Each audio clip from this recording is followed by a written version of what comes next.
Hello everyone, and welcome back to Let's Play the Journeyman Project 2, Buried in Time. Welcome to the Mayan center of Chichén Itzá. In our time, this part of the temple is destroyed, so whatever we're looking for must be somewhere else. The question is, how do we get there? That huge pyramid is the Castillo. It's dedicated to Kukulkan, who was the Mayan equivalent of the Aztec serpent god Quetzalcoatl.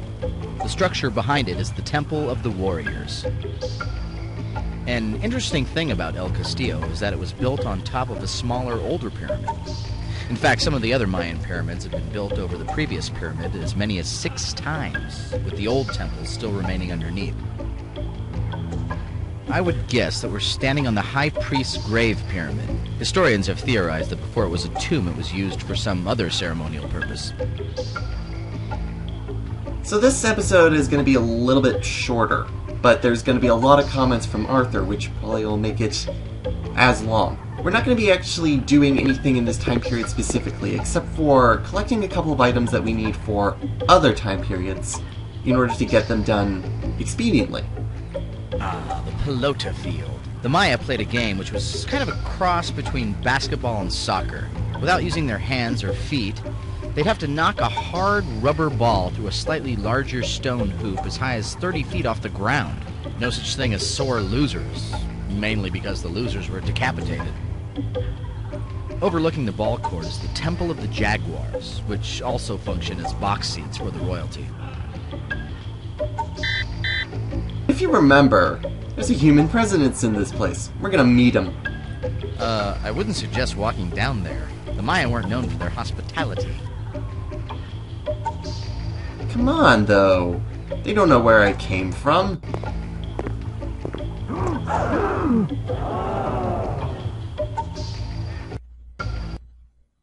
They weren't known for their hospitality, except for this moment.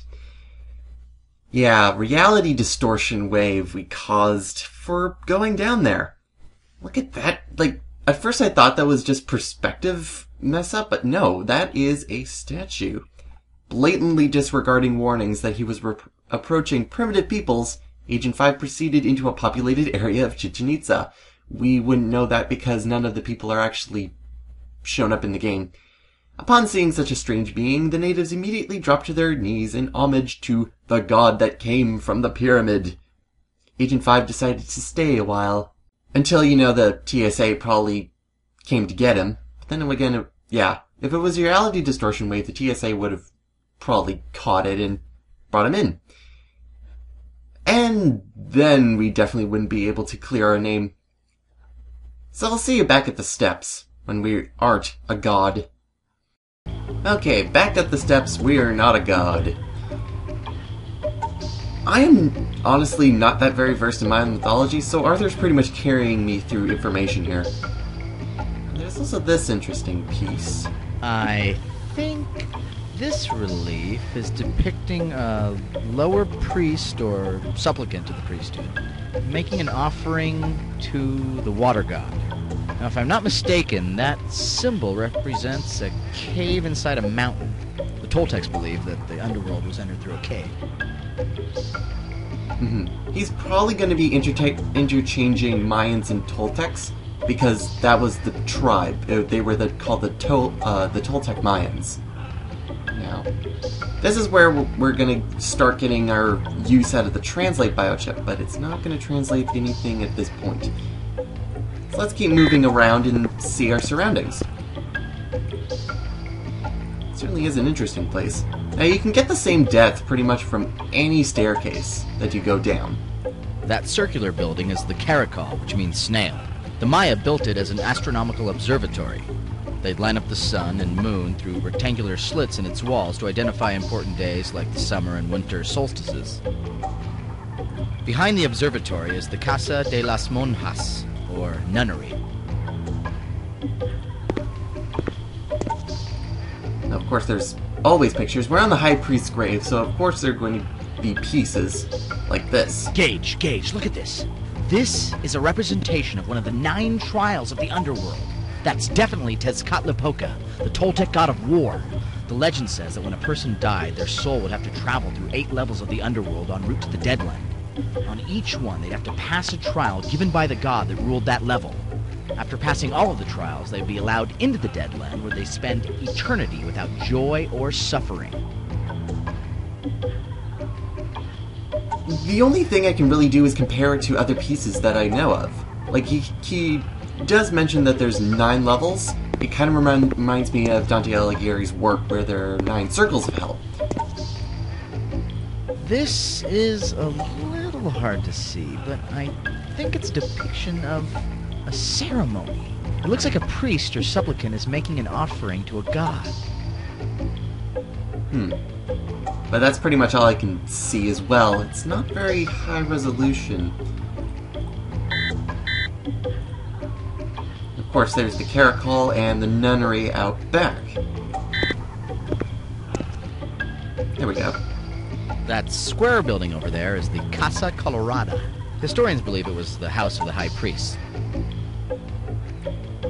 Pretty close to the high priest's grave. If it wasn't for this giant field of sand? It's kind of odd. That's a chalk mule. They were pretty common in Chichén Itzá. Generally, if you wanted to be accepted by the gods, you'd place an offering in the chalk mule's hands. I've only seen pictures of them facing away from the temple, though. I wonder why this one's facing inward. And if you actually do look up chalk mules, you'll notice that he is right. I believe I did say that his information on historical subjects is fairly accurate. And it actually is, which brings a lot of respect for the series, honestly. They do their homework. But yes, it actually, if you remember in Gage's apartment in the extra video, Gage also has a bookend that is a chalk mule. Now let's finally get in and actually do something. This is a Mayan ceremonial calendar. The larger disc has 20 month names inscribed in it, and the smaller one numbers the days. When they're spun, they make a month-day combination where they meet. If you do the math, that's 260 different combinations, each of which represent a day of the ceremonial year. Except I'm going to delay it as much as possible. Historians think that certain days of the ceremonial year were reserved for honoring the gods with human sacrifices, bloodletting, and other fun rainy day activities. Hey, what can you say? I guess the Mayans can be summed up with one simple word: fun. Yeah, fun was put on a poison needle. On pins and needles. Nope, I can't do jokes. Well, I would have brushed up on my Mayan if I'd known we were coming here, but I think you're gonna have to find some other way to translate this. Not sure what you mean. This may be a stupid question, but why aren't you using your translator biochip? I don't know. Those are Mayan hieroglyphs. They had a pretty sophisticated pictograph writing system. Unfortunately, my Mayan's a little rusty right now. So that's why we need the translator biochip. I'm just gonna get through Arthur's stuff, though. Waste more of your time. This looks like an ordainment ceremony. That guy with his head lowered is probably a supplicant to the priesthood who's just passed his rite of initiation. So yeah, these pictures are also obviously a lot better because 1, color, 2, not getting hit by the sun's rays outside. It seems like these scenes are showing ceremonies that take place in this temple. It was destroyed long before anyone had a chance to record any of these murals, so we're the very first ones to see what it might have been used for. Which is... Hey, remember that wonderful quote if you watch that extra video? This is why time travel is a wonderful thing! You get to see things that are never seen before by future eyes. Another thing that we can translate, we'll get to that soon. Another thing... What are you looking at? And there's this thing down here. The blue stuff in the bowl is called palm. It's a kind of incense. The Maya used it as an offering to the gods. Oh god, it's blue. But we can pick it up. Ceramic bowl. It's a rather nice bowl. Of course, if you learn anything about history in any history class, of course you're going to probably be learning about pottery. Lots and lots of pottery. Considering that the priests are wearing their best jaguar hides, I'd say this scene is depicting a pretty important religious ceremony.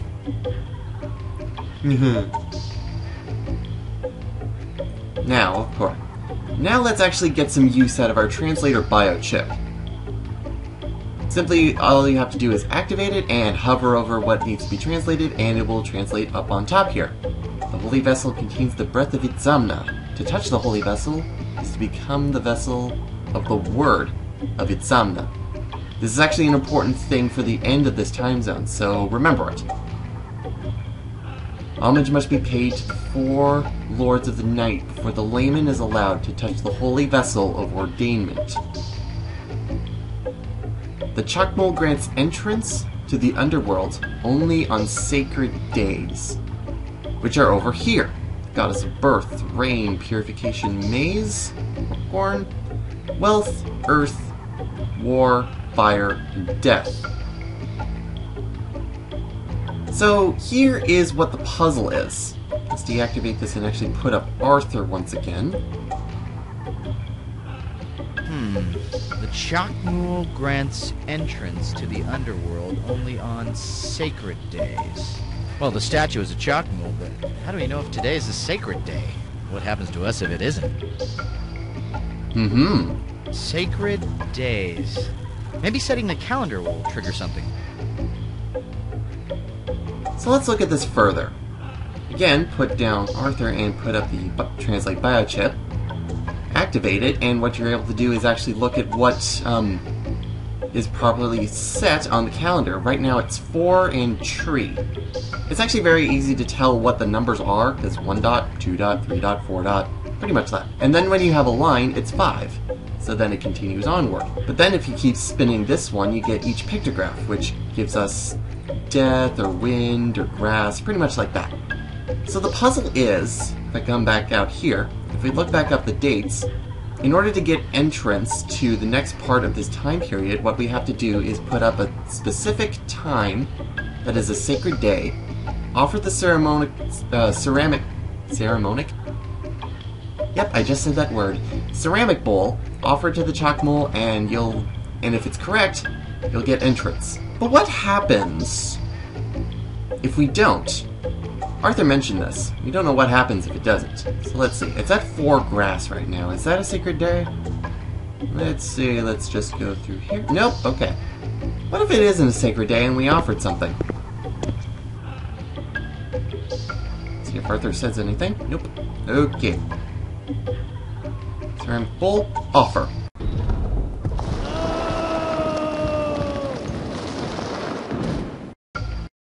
Yeah, this is what happens when it's not a sacred day.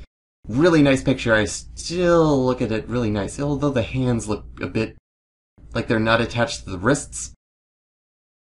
Agent 5 attempted to gain entrance to a Mayan holy place without a proper understanding of their religious beliefs. Tragically, although not surprisingly, his quest ended at the bottom of a spiked pit.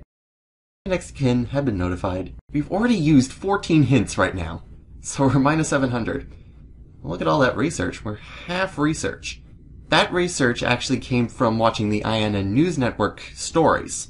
Watching each one of them gives us a research point. Solved 4 puzzles. We haven't found any supporting evidence. That's odd. They do have supporting evidence. Oh, wait, no. Not supporting evidence. Critical evidence. That is the one we get at Farnstein.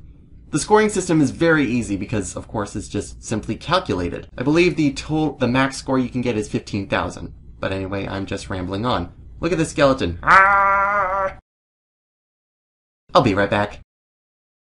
Okay, take 2. Every time you load up again, it'll say what mode you're in. It's actually rather annoying, in my opinion. Now, let's look and see what we can put in. Let's put in the Goddess Purification Day. So that's 1 flint. Okay, so the number is easy to figure out. There we go. 1. So now we have to just keep going through. There we go. 1 flint. Oops. No. Very easy to get confused. Alright. Now we should be good to go. Go up to the Chakmul. Still have to make sure that... Oh! Arthur says something. Well, setting the calendar obviously wasn't enough to get us in. Maybe there's a cover chart. You know, Gage, I've never seen a chalk mule turn down a present. Have you seen a chalk mule? There's got to be something around here that'll fit just right into the chalk mule's hands. Something round and bowl-like. Well, I have no idea what he's talking about. But honestly, he's talking about the ceramic bowl, which I kind of just did. I think the only way you can get it's obvious actually, that the only way you're getting these help messages is when you set the calendar correctly. So let's set that ceramic bowl and see where it takes us.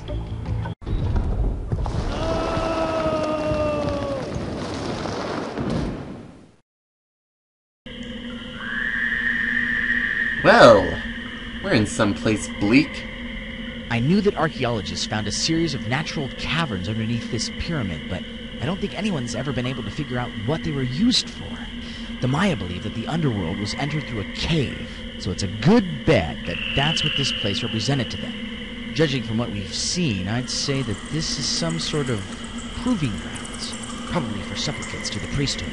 And considering that their word for the underworld was Sibalba, which literally means place of fright, I'll bet this was no funhouse. I really don't appreciate how Arthur has to loudly whisper, because although he's providing atmosphere for where we are, because we're in a cave, it's spooky, but it doesn't help me hearing what you're saying. As I recall, the Mayan heavens in the underworld were usually represented as a 13-step pyramid on top of an upside-down 9-step pyramid, with the earth as a flat plane in between. The 13 gods of the heavens ruled the daytime, and the 9 gods of the underworld the night. That's why they called them the Lords of the Night. Their heavens were pretty exclusive. Only certain people like sacrifice victims and children were let in. The underworld was for everyone else. Anyone that didn't get into heaven would have to make the journey through the 9 levels of the underworld to the Deadland, which was ruled over by the god of death. The Mayan underworld is not a happy place. Well, we're not getting out the way we came in. The opening of that shaft we fell down is at least 4 meters above us. I guess that's the idea. No other way but forward. I just hope there's another way out of here. There is. It's called time travel. But anyway, looking down here, we find a buddy. Hi, buddy. That skeleton isn't exactly fresh. They've obviously been using these caverns for a long time. Either that or they left it here for foreshadowing. But what we can actually do is pick up a skull. We won't be using this skull for quite some time, though, but it's good to have. Ugh. It's a very nice skull. Not really, though. But now he doesn't have a head. It's fine. This is probably... There's this in the Farnstein lab. Like, this game loves atmosphere. It definitely does a good job at showing off what's going on.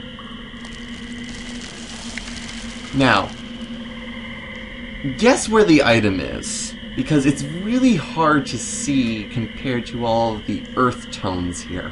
It's actually over here. This is what we've actually came all the way down through the time period in order to get. It's a copper medallion. It actually looks like it's just made of plastic according to what the model is here. It also has a weird... Yeah, it has a grin on it. I never noticed that before. That's freaky. But anyway, if I continue on through this cave, we're not going to get much further, because we need a couple more items. So, this is actually the end of what we're actually able to do in Chichén Itzá at the moment. We have to return here. But, since we have this copper medallion now, we're actually able to go further into a time period which we actually haven't been to yet. So, this is where this video is going to be cut off. Next time, we're going to be jumping all the way to 1204 and Chateau Gaillard. We're going to have some fun in a castle, and we're going to see what goes on. If you remember the notes, we actually won't get to see much action because we get to almost the aftermath of the battle here against Richard the Lionhearted and Philip Augustus.